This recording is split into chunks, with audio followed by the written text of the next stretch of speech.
And I just want to talk about what I'm seeing as a physician. When I graduated from medical school, I, along with my classmates, swore to uphold the Hippocratic Oath. It's probably our earliest and the best known expression of medical ethics. The original version goes back to maybe the 4th or 5th century BC. There had been an evolution of this oath, but a fundamental aspect of that oath that has never changed is that first, do no harm.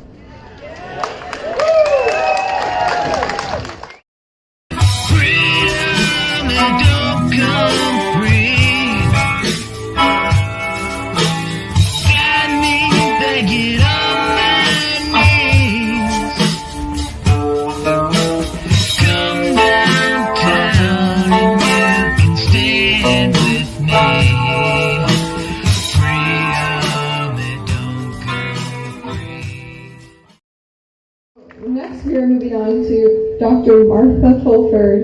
She is an infectious disease specialist in Hamilton. She retired from the hospital and university at the end of May. She's been advocating for a balanced approach to COVID-19 since the summer of 2020.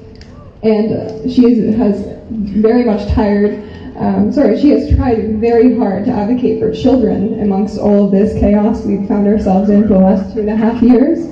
So let's please give a warm welcome to Dr. Fulford.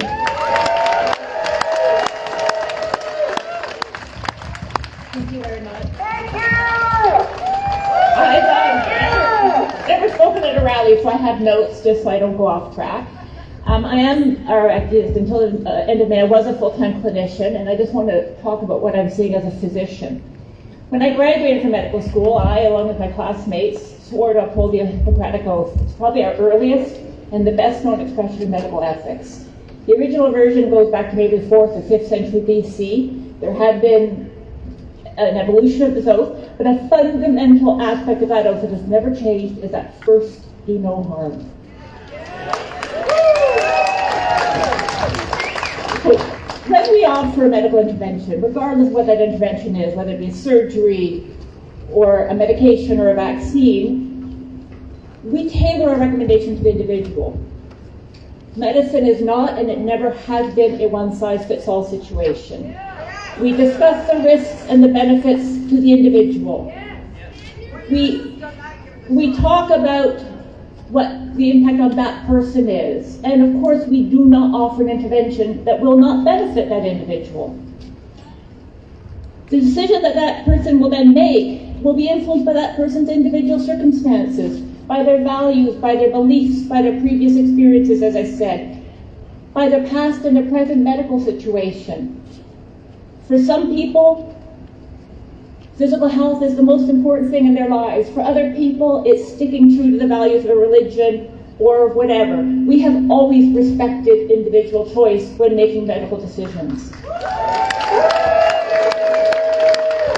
As a physician, it is my job to discuss these interventions, or to discuss the risks and the benefits to that person. It's my job to answer that person's questions.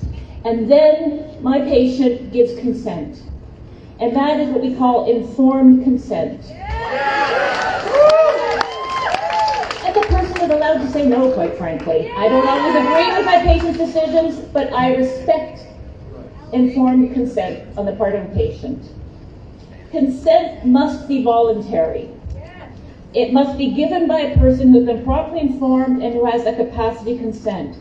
And very important, consent must be free of any suggestion of duress or of coercion. That is not informed consent.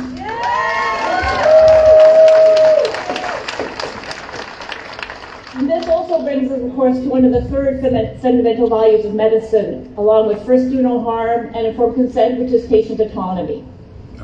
And these are fundamental values. And it does bring me to why I'm here today and why I'm actually speaking out. Mandating a medical intervention does contravene our oath to first, do no harm. It violates the requirement for informed consent, as there is clearly an element of coercion, and it violates patient autonomy. These are all lines that no physician, no institution, no government should ever cross. This is why we have research ethics boards. This is why we have laws to protect people, because we don't force thing, we don't force medical interventions on people. These are lines that should just never be crossed. So it brings me to why I'm here to talk about mandates in particular, and the mandate for the COVID booster. So we talk about first do no harm. Of course, any person that I talk about a booster to, I need to have the discussion about will this person benefit or will they not benefit. So an immunocompromised, obese 72-year-old is at very high risk for complications from COVID, and that person should be strongly encouraged to choose to take a booster. On the other hand, a 22-year-old athlete who has recently recovered from COVID already has equal, if not better, immunity than the vaccines will give that person.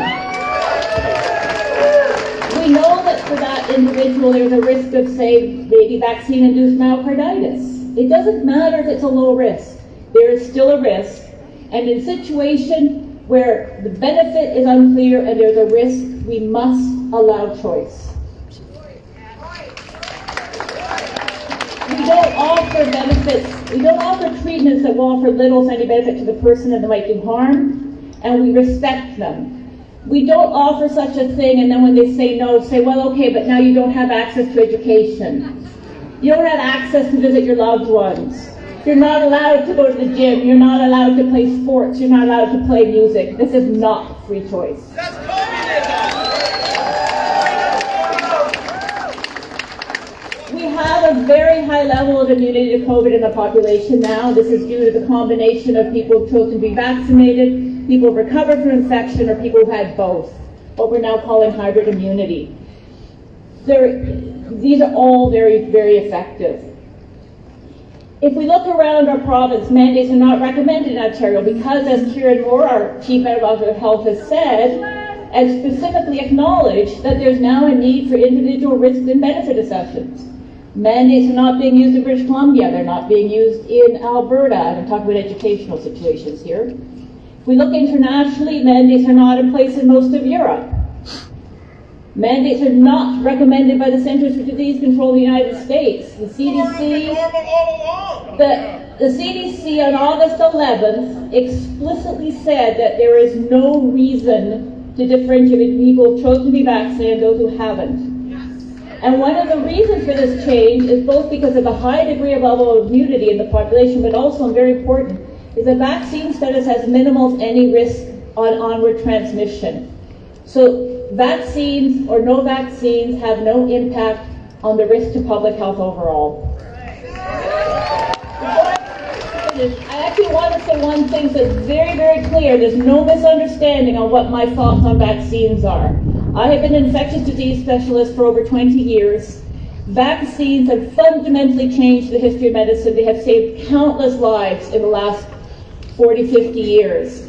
But just because I strongly advocate for a vaccine doesn't mean I say that my recommendations are one size fits all, because I've never done that as a physician. And just because I advocate for vaccines doesn't mean that this gives me impunity to trample all over every fundamental aspect of medical ethics I was taught. So I want nobody to come away saying that I am somebody who does not support vaccines. I am talking about supporting the fundamental values of medical ethics, which is to first do no harm, to allow for informed consent, and to respect patient autonomy. These violations of medical ethics simply cannot continue to go unchallenged. It is not okay for an institution to invoke a mandate that goes against public health recommendations. It is not okay for the administrative institution to mandate a medical intervention on somebody without knowing that person's individual medical history. And most important for me, and I cannot say this strongly enough, it is not okay to actively promote policies that violate those principles that I talked about. We do not violate the principle of first do no harm. We always respect informed consent, and we respect patient autonomy. What we are doing is fundamentally wrong. Mandates must stop. They must be rescinded, and this goes for all the mandates.